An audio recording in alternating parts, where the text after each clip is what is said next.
encargado de abrir hoy este encuentro. Oscar. Voy a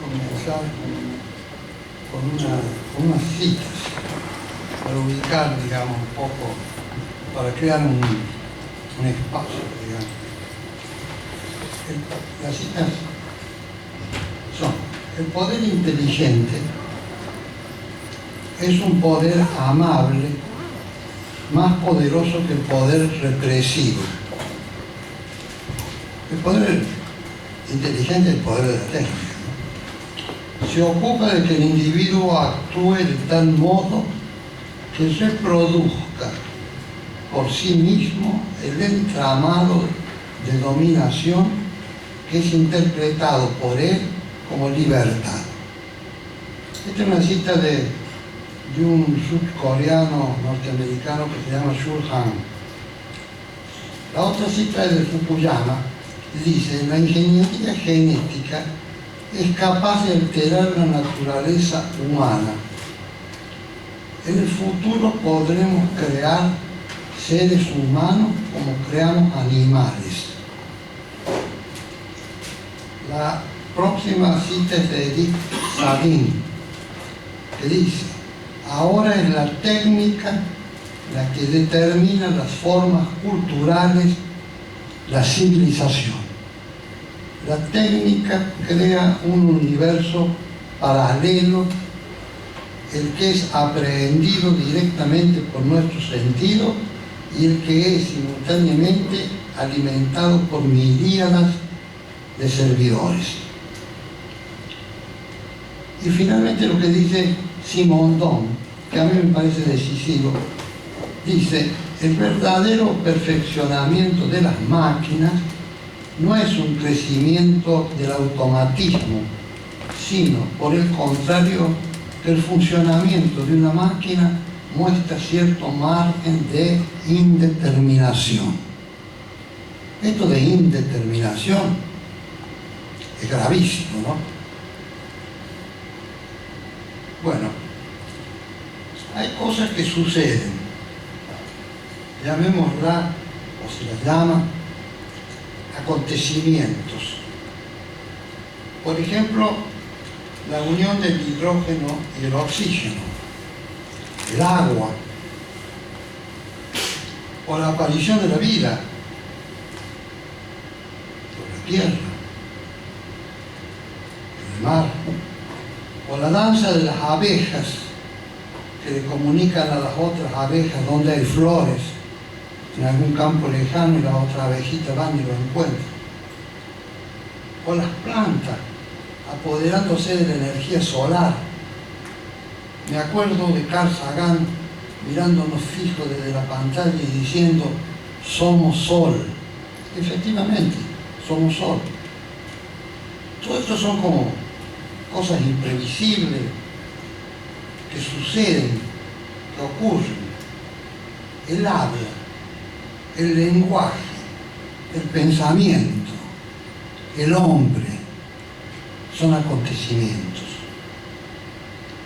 Acontecimientos porque suceden, porque no están previstos, porque emergen y tienen una importancia decisiva en la historia del hombre. El mundo es una suma infinita de acontecimientos y los acontecimientos son una suerte de milagros. ¿Por qué no podríamos pensar en un milagro constituido por infinitos milagros? Imaginemos que no hubiese ningún animal sobre la tierra y que de pronto apareciese una hormiga. No hay ningún animal, de golpe una hormiguita. Es una conmoción total. Digamos, algo no construido ni constituido por nadie, o al menos no por el hombre. Aunque para los creyentes en Dios, el mundo, con nosotros incluidos, fue creado por Dios. E incluso para pensadores ateos como Feuerbach y Marx, el mundo es lo que llamó mundo humano. El mundo como una inmensa construcción humana. no porque lo hayamos creado a la materia desde la nada, sino que eso que llamamos materia y que no sabemos bien qué es lo que es, le damos una forma humana. Carlos Marx dice que hasta las estrellas son humanas. Y sí, porque la forma nuestra de ver el mundo, de ver el universo, es una forma humana, es una humanización de algo que, siguiendo acá, podríamos decir que es un nomen, una cosa que no podemos describir, que no sabemos lo que es, pero que es algo. Convengamos al menos en que nada ni nadie sin lenguaje pudo inventar el lenguaje. Rimbaud dice: de pronto la madera se despertó violín. Y es por esta razón que yo separo el lenguaje de la técnica, porque no fue construido, inventado por el hombre para comunicarse con los otros hombres. Porque si el lenguaje es lo que es el hombre, no puede haber un lenguaje que crea el hombre. Hay como una contradicción. Y fue así simplemente porque sin lenguaje no hay hombre. Si sin lenguaje no hay hombre, el hombre no puede crear lenguaje, lógicamente. Algo lenguaje, no sabemos qué, seguimos sin saberlo, el hombre surgió posiblemente a través de un extenso proceso. Apareció sin por qué y sin para qué, como dice Ángelus Silesius, un místico, un poeta místico, sin por qué, que influye mucho en Heidegger, sin por qué el mundo, sin por qué y sin para qué. Fue, como se dice, una donación, una gracia, dejando de lado las connotaciones teológicas de la expresión. Porque si uno dice una donación, tiene que haber dentro de la economía de la donación o del don alguien que done, que dé algo a otro, que es el donatario. Ahora, ¿quién es ese alguien que dona? Bueno, no hay alguien que dona. Si en el absoluto no puede estar dado por nadie, porque si el absoluto fuera dado por alguien, dejaría de ser absoluto, porque necesitaría un alguien que no es absoluto para que dé el absoluto. Pero uno se pregunta, ¿y si todo fuera sin por qué y sin para qué? Si la misma pregunta ¿por qué? Careciera de sentido, fuese algo absurdo. Si todo fuera nomás así como es. Sin embargo, y es cierto, se me dirá que millones de seres humanos, incluidos innumerables científicos y filósofos, creen, la palabra creen es pesada, que hubo necesariamente un creador del mundo. También es cierto, pero en este caso, yo acepto que lo digan, pero en este caso, en alguien que me dice eso, que alguien creó el mundo, yo diría que uno está lógicamente en su derecho si pregunta quién lo creó a ese creador del mundo. Si todos lo sometemos a la pregunta de la causalidad, y todo tiene una causa, y el mundo entonces tiene que tener una causa, y decimos que es Dios, ¿por qué detenemos la pregunta ahí y no decimos ¿y quién lo creó a Dios? Y así entonces podríamos ad eternum. Y el maestro Eckhart, por ejemplo, dice que Dios, hay algo previo a Dios, que es la divinidad. Y uno podría decir que antes, previo a la divinidad, hay una predivinidad previa a la divinidad, etcétera, etcétera, etcétera. Pero lo que llamamos hombre, y digo lo que llamamos hombre porque hay distintas formas de entender el hombre, ¿no? Animal racional, animal político. Para Heidegger el hombre es una apertura, es lo abierto donde se manifiesta o aparece, digamos, el ser. No es un animal racional, un animal que habla, no es esto, un cuerpo, etcétera, etcétera. Es un lugar donde aparece el mundo, donde aparece el ser. Adentro de uno, esto que estoy viendo yo en este momento, que están viendo ustedes, es eso. Ese es el hombre, no una cosita que esté adentro de mi cabeza. Pero lo que llamamos hombre, por eso digo llamamos, podríamos llamarlo de otra manera. podríamos llamarlo tierra, o podríamos llamarlo papel, es un nombre, ¿no? En nuestro idioma decimos hombre. Los griegos decían antropos. El hombre construyó cosas, o mejor dicho, él su radio de partícula es, en gran parte, esas construcciones.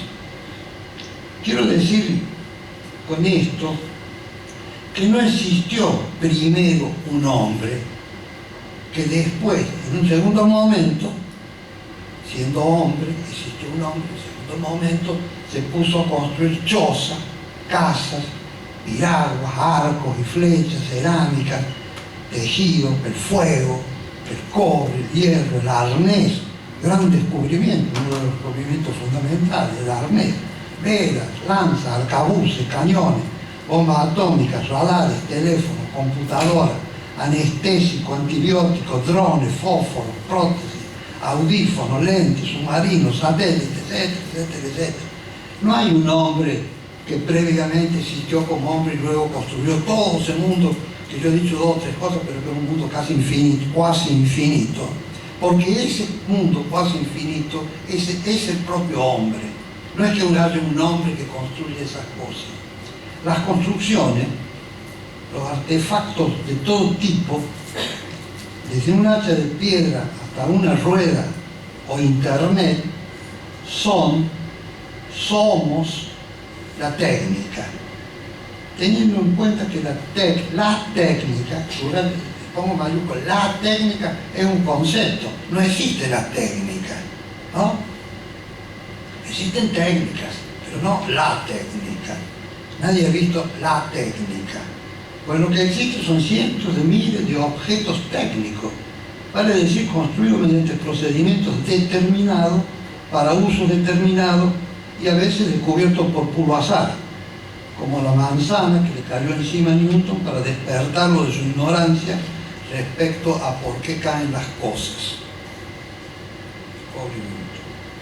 Objetos de estos de que estoy hablando, sin los cuales la humanidad, por supuesto, no existiría ningún hombre, por lo tanto no existiría la humanidad.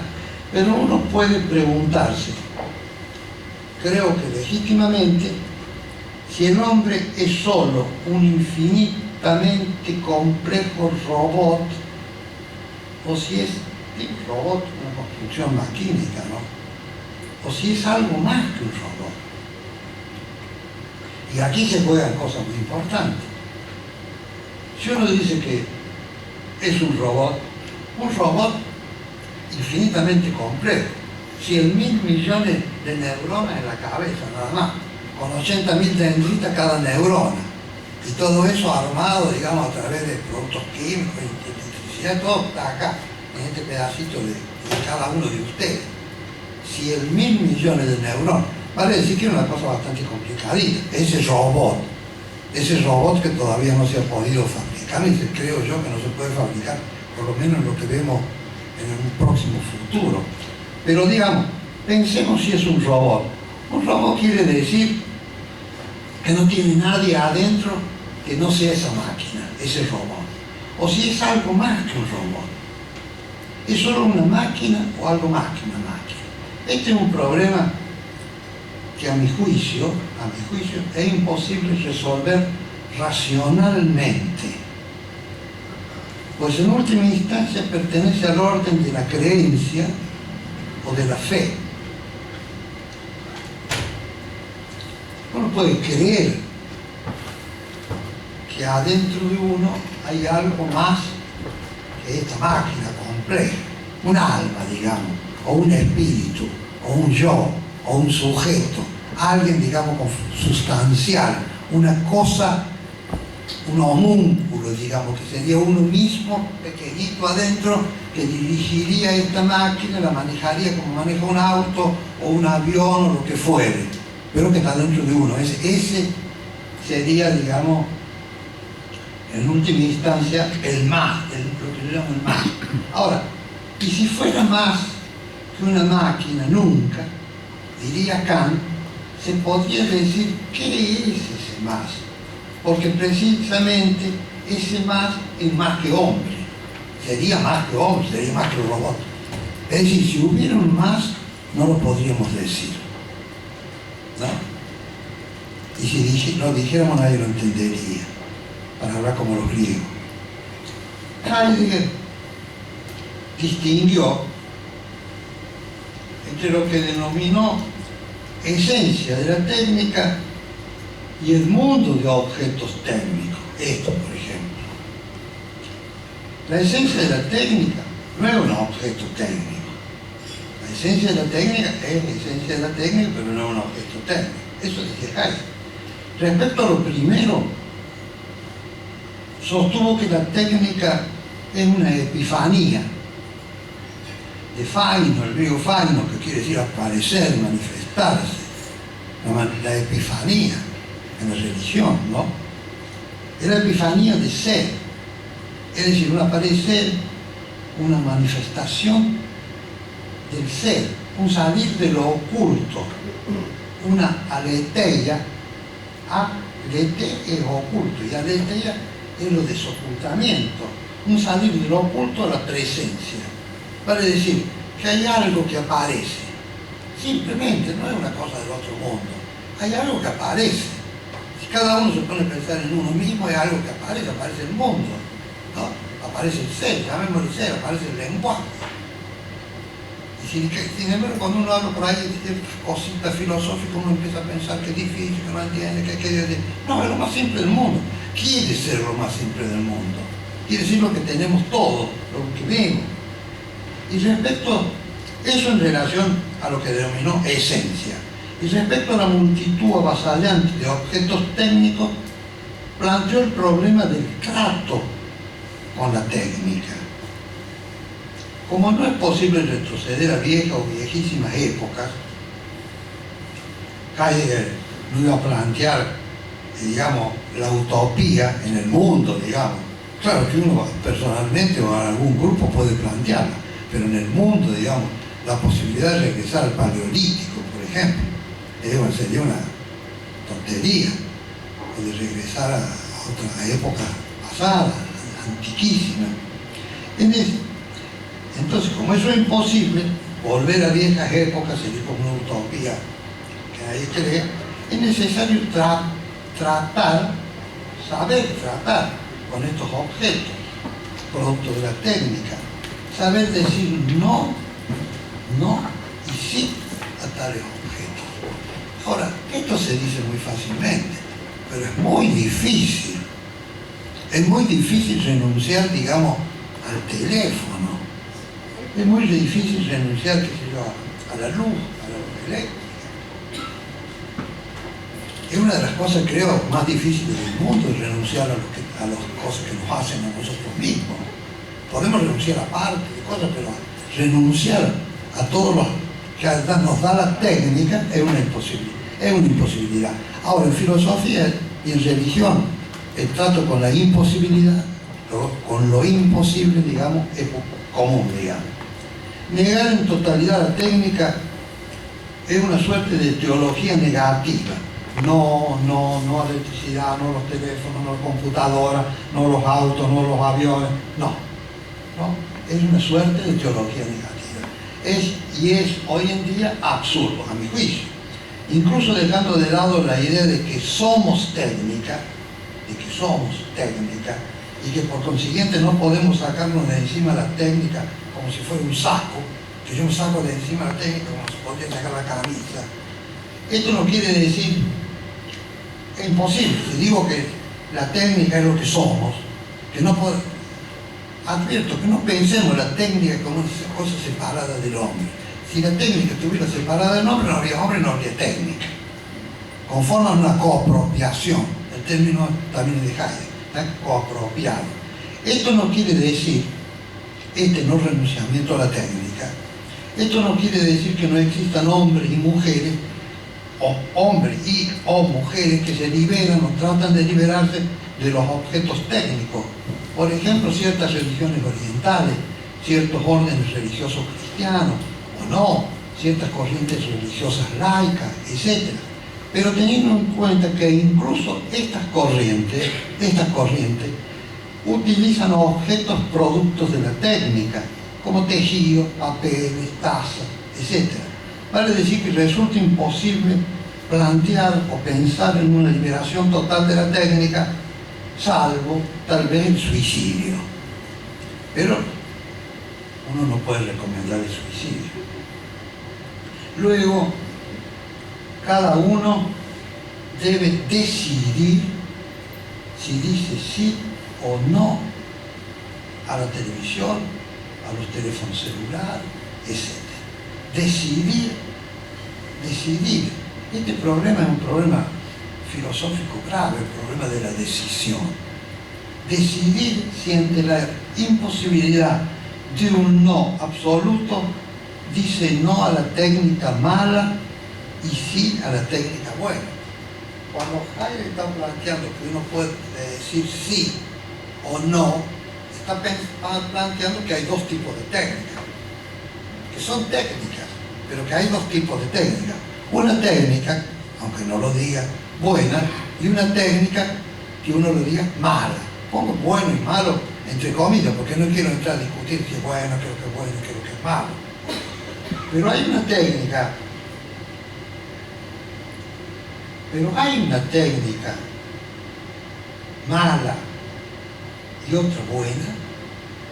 Entonces me pregunto, y en caso de haberla, ¿quién decide lo que es bueno y lo que es malo? Lo que es bueno para mí, por ejemplo, o lo que es malo para mí, los telefonitos, esos que se usan, para la inmensa mayoría es bueno, ya casi no pueden vivir sin ellos. Y sin embargo para mí es casi la maldad personificada. Uno no puede decir que un tigre o un terremoto son malos. A nadie se le ocurriría decir eso, salvo metafóricamente. Un tigre es un tigre, como un árbol es un árbol. Uno puede decir que el tigre es malo si lo ataca y eventualmente lo come, pero no en sí. Imaginemos lo malo que sería el hombre, que en este caso, ¿no? Imaginemos lo malo que sería el hombre que se come a cuantos bichos que camina, según el dicho. Nosotros nos comemos todos los animales que podemos, pero el tigre es malo. El tigre es malo porque come para alimentarse. Tenemos como, digamos, dos cartabones, uno para nosotros y otro para el resto de los animales, que son malos porque nos atacan o nos pueden atacar. Para decir que algo o alguien es malo, creo yo, debe haber una intencionalidad de hacer un acto malvado que produce dolor, sufrimiento o muerte. En un terremoto o en una inundación, no hay una intención maligna, salvo si existiera un Dios que lo produjera el terremoto para castigar, como fue, por ejemplo, ese primer genocidio divino que la Biblia llamó diluvio, donde Dios, Jehová, enojado, manda una fuerte lluvia, mucho peor que acá en Córdoba, y arrasa con casi toda la humanidad, porque lo habían molestado. Pero incluso en este caso, el diluvio no sería malo como tal. El diluvio es agua que cae de la nube del cielo, no es malo. No puede uno decir que el agua es mala, sino que sería el instrumento utilizado por Yahvé para castigar al género humano por su desobediencia, como hizo Hitler, Stalin o Videla, etcétera, etcétera. En ese sentido, la técnica no es buena ni mala como tal, es lo que es. Digo, como un árbol, ¿no? El árbol puede caer en la cabeza de uno y lo puede matar, pero el árbol como tal uno no va a decir que qué bueno que es el árbol, qué malo que es el árbol. Tiene que haber una intención maligna. Si X o Z utilizan la ciencia y la técnica para fabricar la bomba atómica, nadie va a decir que la bomba como tal, una suma de acero, cable, uranio, hidrógeno, etcétera, etcétera, es mala. La maldad está en la intención y en el acto de arrojarla sobre un pueblo para exterminarlo. Pero, claro, hasta ahí podríamos ir, podríamos convenir que es así, pero, y esta es una pregunta, debería decir, sin pretensiones, filosófica. ¿Puede separarse la bomba de su intencionalidad?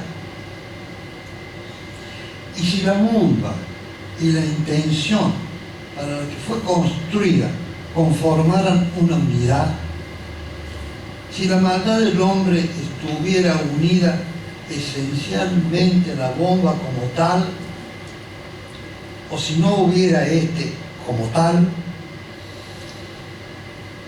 siempre, es decir, si lo humano impregnara, digamos, y llenara como de maldad la misma bomba como tal, lo dejo como una pregunta. La técnica que aquí me interesa es la técnica moderna, no la técnica del paleolítico, ni del neolítico, ni del bronce, ni del hierro, etcétera, etcétera, cuya particularidad era de haberse separado, subrayo la palabra separado, del hombre. El mundo paralelo que cité recién de Sadén, mundo paralelo que va al lado del mundo humano, que no es así, y en haber convertido al hombre en su servidor. Repito, lo que me interesa es la técnica moderna, cuya particularidad es la de haberse separado del hombre y el haber convertido al hombre en su servidor. Ahora se habla mucho de los servidores en la computación, etcétera, etcétera. Pero resulta que nosotros en la técnica moderna somos los servidores de la técnica. Un buen ejemplo de inversión a lo Marx, porque Marx siempre planteaba el problema de la inversión. En lugar de la máquina servir al hombre, el hombre sirve a la máquina. Nada menos. Marx decía que el hombre era el aceite de la máquina. La función del hombre era aceitar la máquina. Alrededor de 1750, digo alrededor, no vamos a precisar la fecha, no se puede, se produce la llamada Revolución Industrial, 1750, alrededor. Se vive una época de locura por las invenciones, todo el mundo se dedica a inventar cosas. Una de ellas, una de estas invenciones, fue una invención de una máquina que funciona sin la energía del hombre. Una máquina que funciona sin la energía del hombre. Funciona con la energía del vapor del agua, un invento anterior. El vapor del agua como energía utilizable por medio de la técnica. La máquina comienza a funcionar sola. Estoy hablando de los tejedores, la máquina de tejer, fundamentalmente. Sin el hombre. Es una máquina que funciona sin el hombre. Y no solo eso que funciona sin el hombre o la mujer, porque fundamentalmente eran tejedoras, lo que pasa a hacer ahora es si se rompe un hilito, lo ata, controla el aceite, controla que la máquina no se ataje, etc. Es una función fuera de la máquina. Y además, la máquina, además de impulsarlo al hombre, pero esto es una cosa terrible, tremenda en el orden histórico, digamos. Yo lo estoy planteando un poco suavemente, ¿no? El hombre es expulsado de la producción y además la máquina se apropia del saber. La que sabe ya no es la tejedora que tenía, digamos, podía hacer un dibujo, podía tejer de tal o cual forma. La que sabe tejer es la máquina. Digamos, el hombre no sabe cómo se hace un automóvil.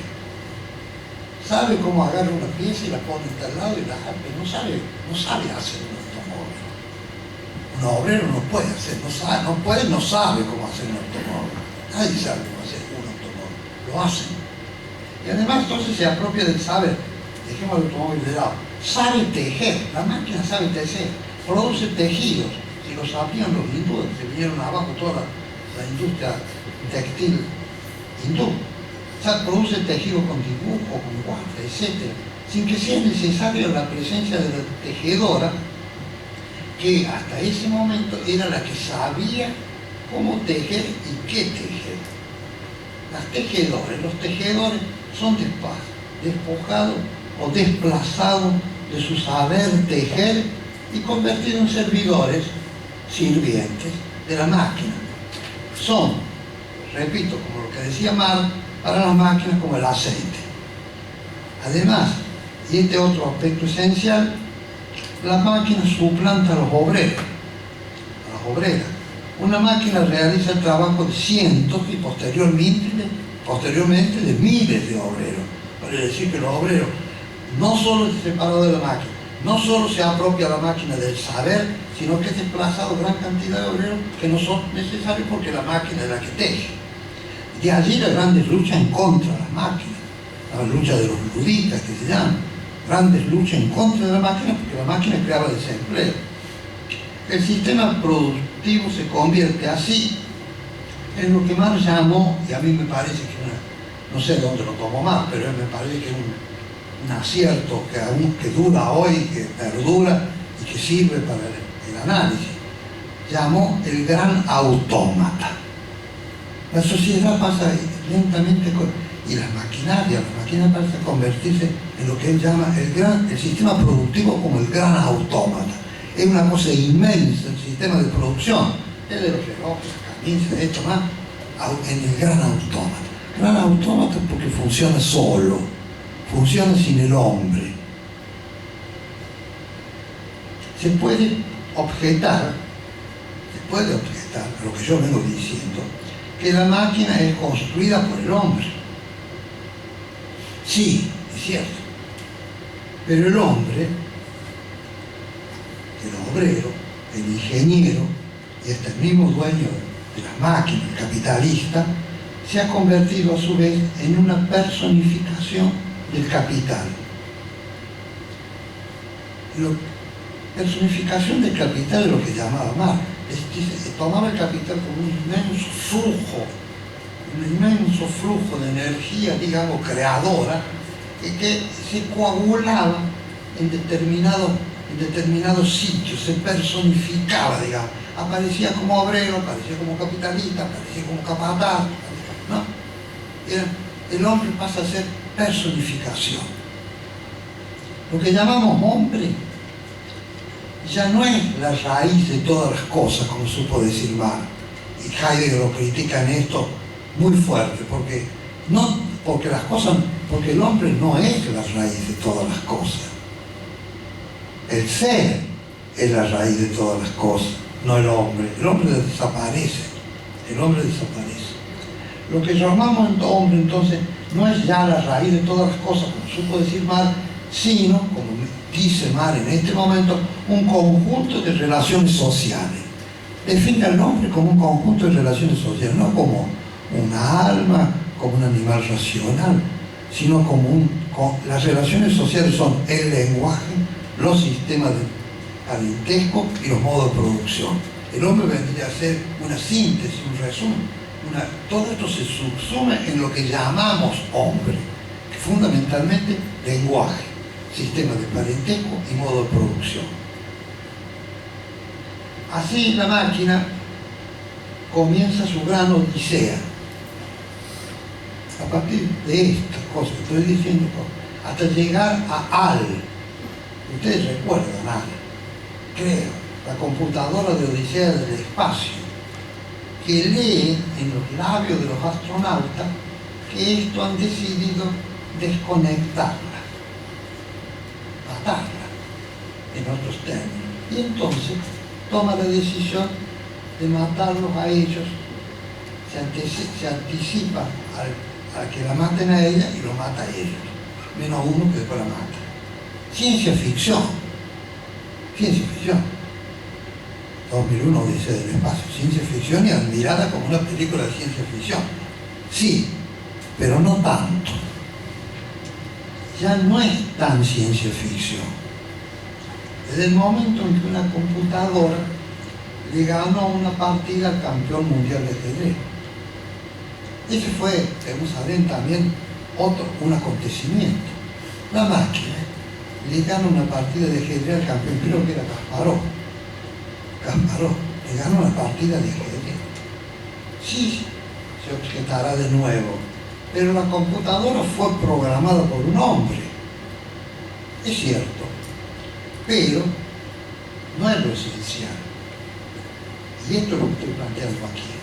Primero, porque el hombre que la programó sería el nuevo campeón mundial de ajedrez.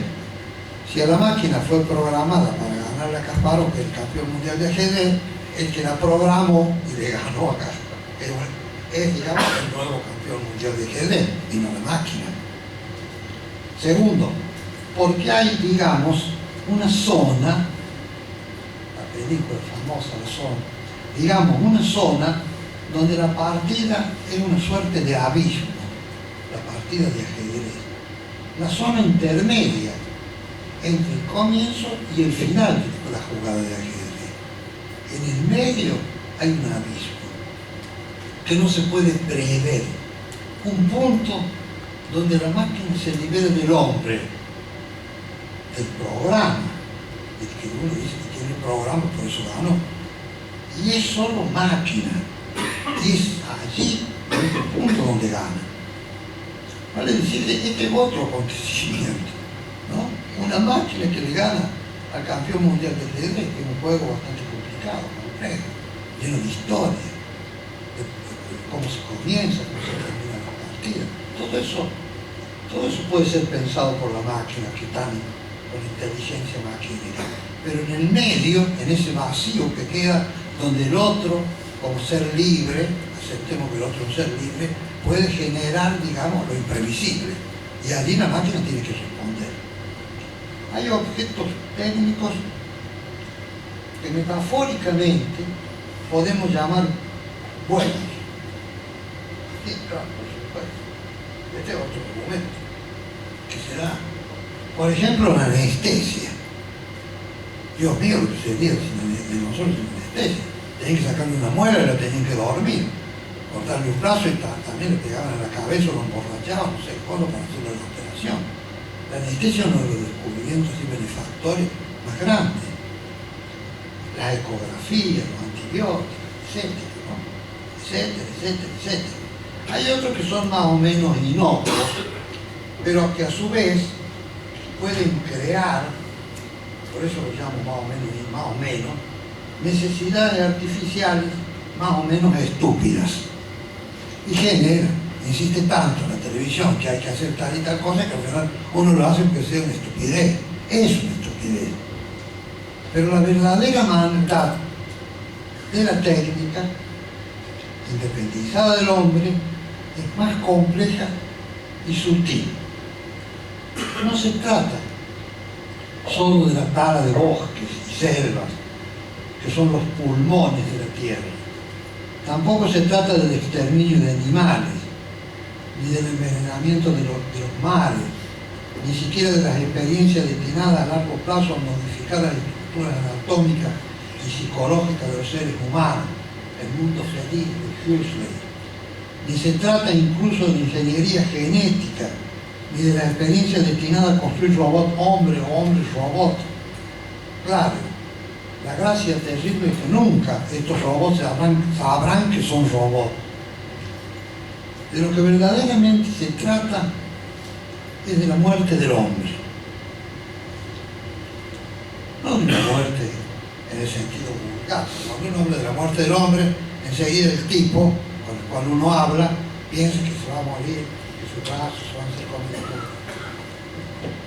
con los gusanos, que se lo van a enterrar, que lo van a llevar al cementerio. La muerte no se trata de esa muerte en el sentido vulgar del término, porque se seguirán utilizando tal vez ropas, corbatas, zapatos, es posible, aunque lo más posible es que anden con escafandra y con tantos injertos que parecerán normalmente pulpo o 100 pies, sino de una muerte en cuanto ser pensante, pasional, deseante, imaginativo.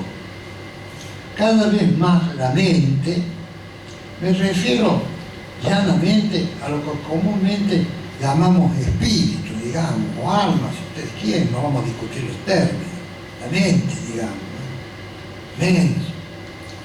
Cada vez más la mente de los seres humanos va siendo ocupada o destruida por objetos que son productos de la técnica, como la televisión y los teléfonos celulares.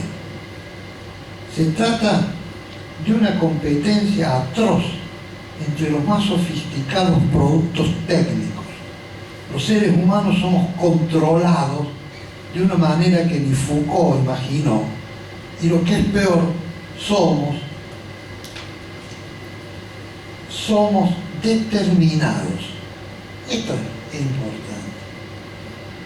No solo controlados, dicen que ya el control que tanto insistió Foucault ya es una cosa vieja. Lo peor es que somos determinados en nuestras vidas, costumbres, lenguajes, deseos, etc., por la técnica. La televisión, y es el ejemplo por excelencia, creo yo, no únicamente nos roba el tiempo, 4 o más horas como promedio diario en la Argentina, de estar viendo televisión, las estupideces infernales de la televisión, 4 horas, los chicos y los grandes. Fundamentalmente los preocupantes son los chicos, que están atraídos como un imán viendo todo ese tipo de cosas. Sino que esencial y progresivamente, no solo nos roba el tiempo, ese tiempo que estamos ahí, esencial y progresivamente determina nuestras vidas. Es decir, nos creemos libres, pero estamos determinados. La televisión, los telefonitos, la radio, los diarios, las revistas, determinan gran parte de nuestra idea, crean nuestros deseos, ocupan nuestra imaginación. Y esto se produce, este es lo que es el hombre, 4, 5, 6 horas viendo televisión y después estando permanentemente recibiendo comunicaciones, participando en grupos, teniendo 200 o 400 amigos, entre comillas, porque ya no sabe uno qué es un amigo. Hola amigo, ¿qué tal amigo? ¿Qué como amigo? Eso nos ocupa todo el tiempo, ocupa gran parte del tiempo. Unos tipos tienen que dormir, tienen que trabajar, tienen que esto, está totalmente ocupado. Los ocupa. Y esto se produce, y esto también es otra cosa que no nos damos cuenta, sin que haya quien lo piense. No hay un cerebro del sistema que esté pensando, ¿no? Uno dice el imperialismo, uno dice el capitalismo, y eso, pero no hay en el imperialismo ni el capitalismo, no hay quien piense. Hay quienes piensen, sí, por supuesto que hay quienes piensen, toman decisiones, etcétera, que están predeterminadas, pero no hay un lugar, digamos así, como una mente que piense, vamos a hacer esto, que piense mundo, digamos, piense mundo, que su pensamiento sea mundo. No hay eso. El gran autómata no piensa. Si hubiera Dios, tampoco piensa, porque tendría que haber algo distinto a él para poder pensar. Si hay algo distinto a Dios, Dios deja de ser Dios. Si yo no fuera parte de Dios o no fuera Dios, Dios no puede ser Dios, porque le faltaría yo o le faltaría una hormiguita que está ahí. Si le falta una hormiguita que está ahí, pierde la categoría de absoluto. Dios dejaría de ser absoluto, sería relativo, lo cual es absurdo. Actúa, el gran autómata no piensa. Bueno, hay que tragarlo todo esto. Actúa mediante síntesis múltiples y variables de casi infinitos vectores o datos. Ahora se ha inventado el término Big Data, la infinidad de datos que ninguna mente humana puede poseer. El hombre no decide y tampoco el sistema decide. Se trata de movimientos y decisiones automática que sintetiza a velocidades inauditas una cantidad de datos también inauditos. Como los datos, los Big Data, siempre hay jerga para estas cosas, superan en absoluto al hombre, solo las máquinas pueden operar con dichos datos. Si el hombre puede manejar 100 datos, o 1000 datos, o 10.000 datos, de golpe le aparecen 20 billones de datos. Y entonces el hombre, entre comillas, queda desplazado y no puede tomar decisiones, queda como impedido de tomar decisiones. Esto de los Big Data, del exceso de datos, también es una de las formas de la destrucción del hombre. Digamos, tenemos acceso a tantos datos que no podemos acceder a los datos. Y los datos son como síntesis, como resumen. Si accedemos, por ejemplo, buscamos en la computadora, qué sé yo, Hegel, y podemos leer cosas de Hegel, no podemos creer que conocemos a Hegel. Para conocerlo a Hegel que hace falta años, bastantes años de estar leyendo, estudiando. Pero la computadora nos da la idea de que todo lo que nosotros ya conocemos, ya sabemos. Si pongo Estambul, ya sé lo que es Estambul. Si pongo Hegel, si pongo Nietzsche, si pongo Hegel. Entonces le da un resumen, y el tipo ve, de Hegel, por ejemplo, hay 20 millones de cosas sobre Hegel. Pero yo cómo voy a acceder a 20 millones de cosas sobre Hegel. Tal palabra, tal Hegel, o lo que fue, digo Hegel, por el silicio, podría ser una máquina de vapor, lo que sea. Hay tanto sobre esos temas, hay millones, pero yo no puedo acceder a esos millones. Estoy como perdido en el mar de los datos. Esta cantidad inimaginable de datos, solo accesible a la máquina, lleva aparejada una forma casi exhaustiva y súper sofisticada de control.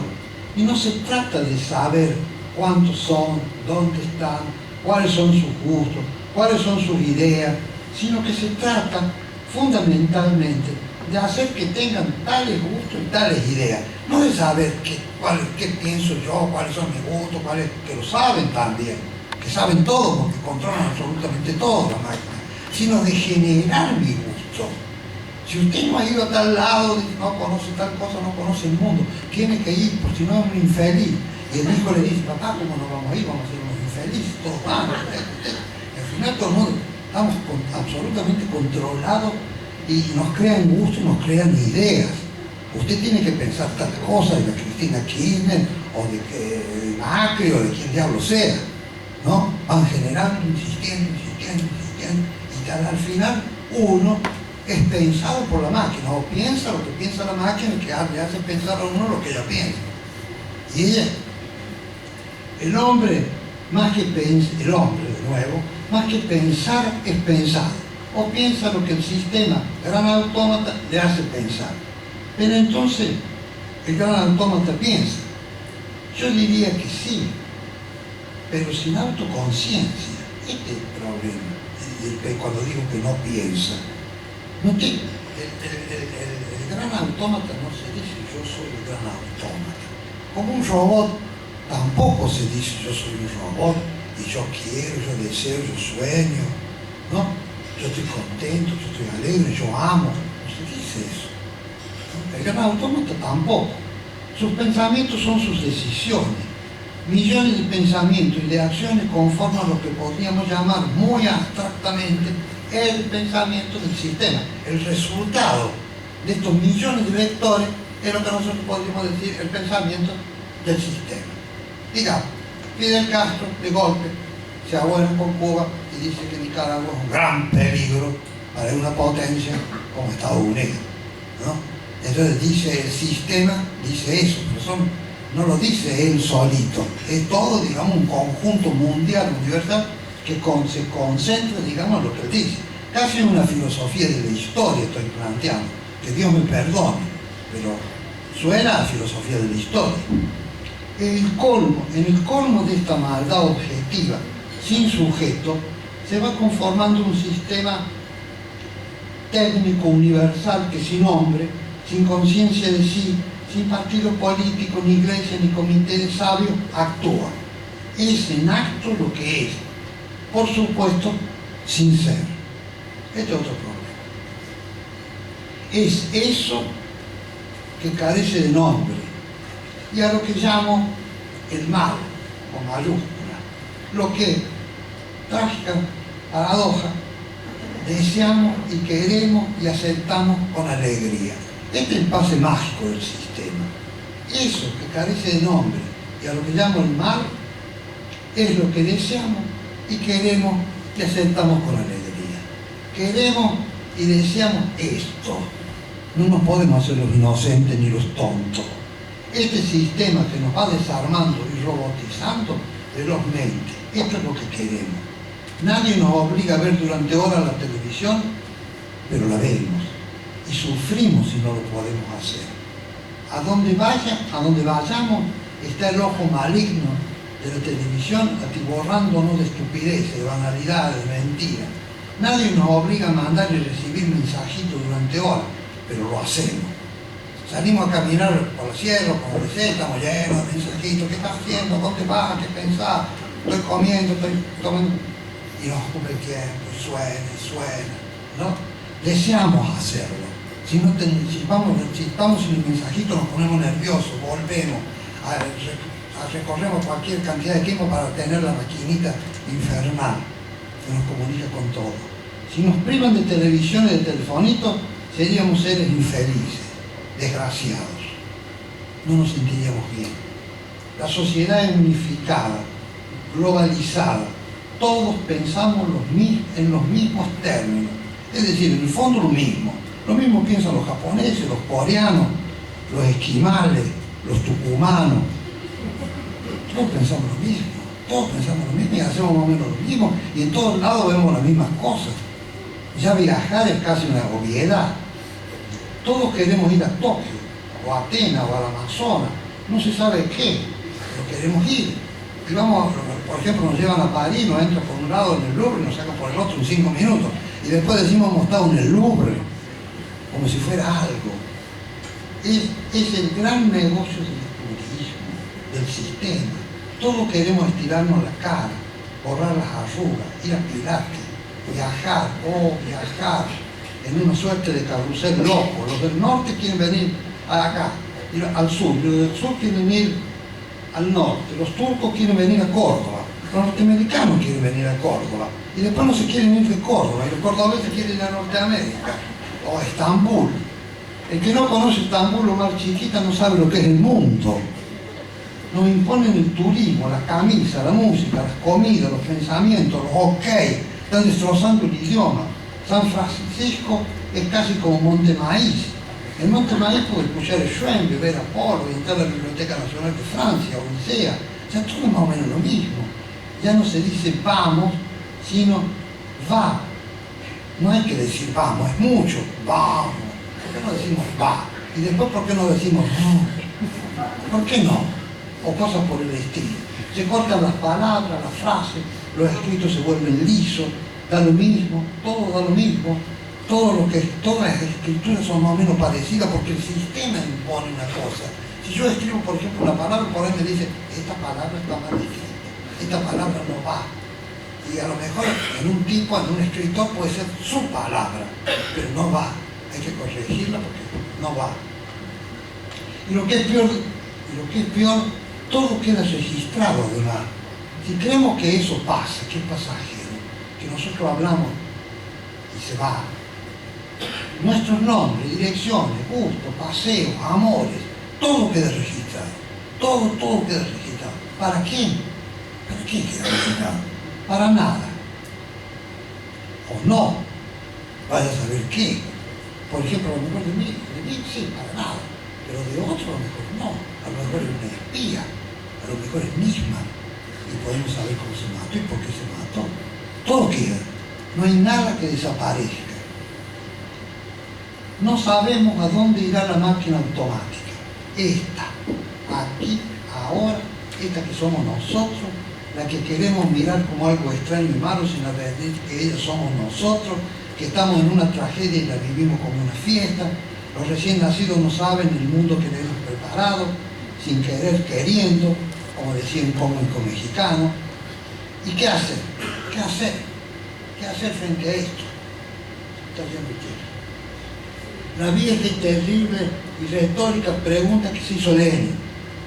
Vieja, terrible y retórica. Nada. No podemos hacer nada.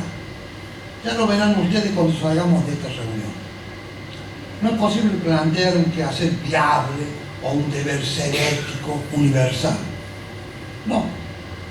Recurrir a la responsabilidad es inútil, porque precisamente la técnica suprime la responsabilidad. Recurrir al amor es casi ridículo. Si uno mira el mundo, China, Israel, Cuba, para no hablar, claro, de Estados Unidos, de América del Norte. Recurrir al miedo no da resultados, sino más policías. Plantea un pasado idílico e inútil. Nadie lo quiere y además nunca existió. Nunca existió el pasado idílico. En el Paleolítico se mataban en abundancia, permanentemente.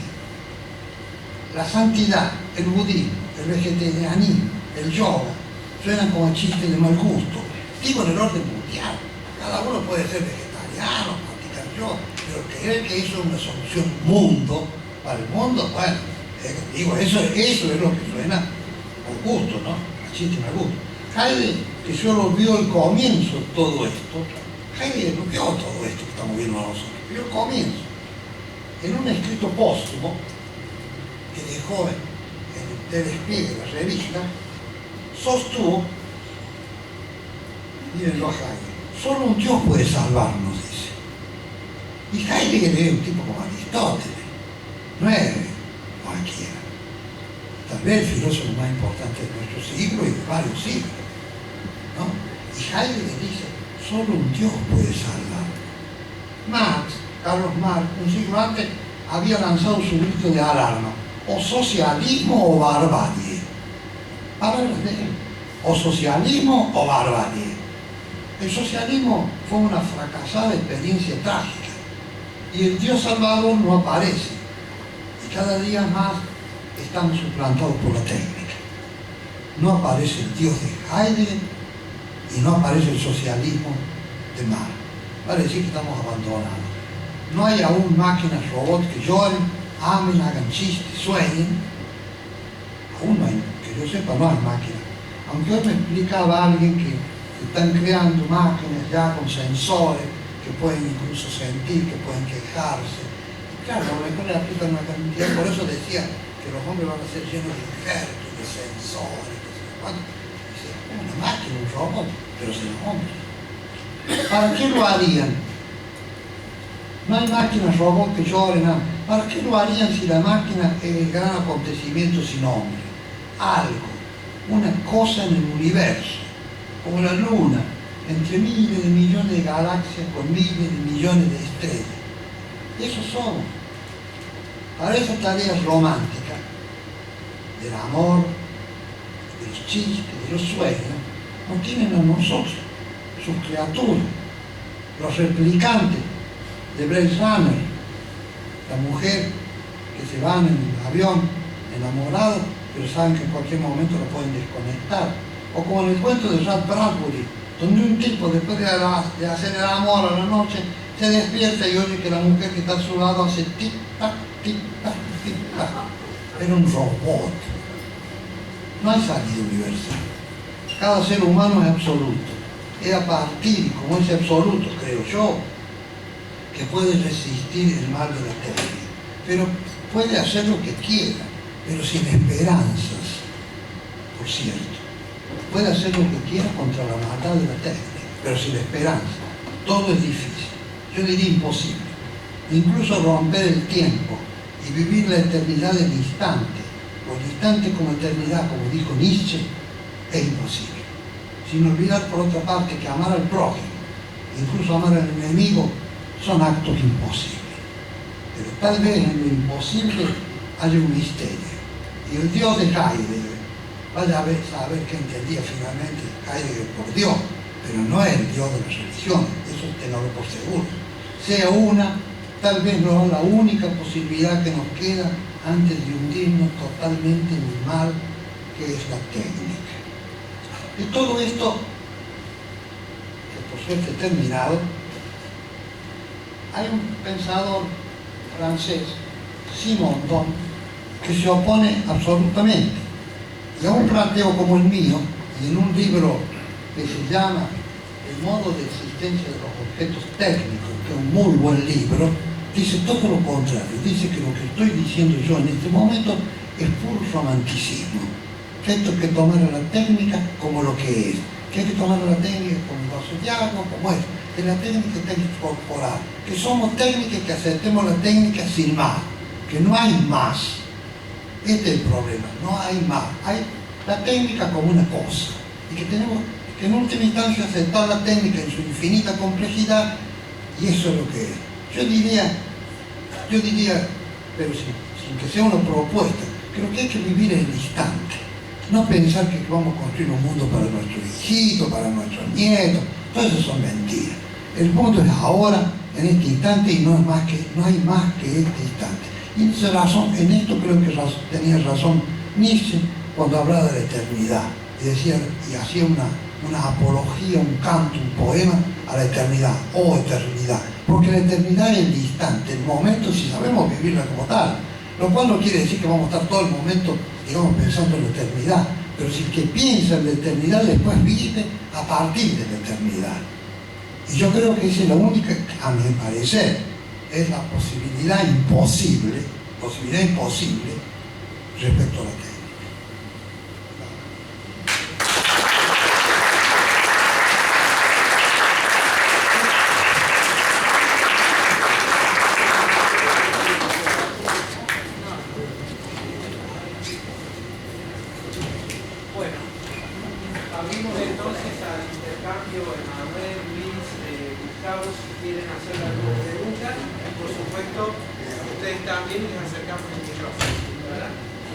Todos pueden hacer preguntas, discutir, decir que estoy equivocado, lo que quieran.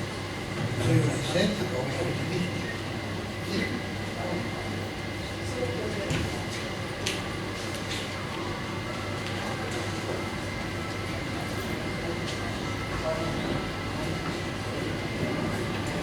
Hola. Quería preguntar con respecto a la muerte del hombre que usted habló recién. Que yo estoy de acuerdo, hay una muerte del hombre, pero ¿no considera que de alguna manera al morir el hombre no ha nacido un tipo de hombre nuevo que reflexiona con tensión con la máquina? Entonces la tecnología no sería tan terrible, digamos, en ese sentido, sino una nueva forma de ver el hombre.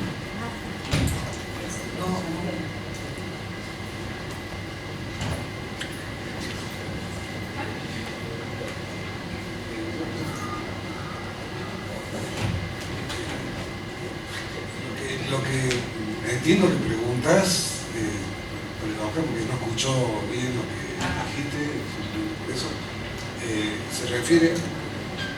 Bueno, no trajo audífono, que es una de las técnicas. Pero, no, la pregunta por la muerte del hombre, que yo también te quería preguntar algo sobre eso, es el problema de esa apertura. Que el hombre y al mismo tiempo esa clausura que sería la técnica, vos la ves no en una tensión que se prolonga, sino en un triunfo de la clausura. Lo que yo te preguntaba era que en realidad habría tal clausura o la técnica genera un nuevo modo de lo humano, pero bueno, ahí estaría todo el tema del muerte del hombre y eso.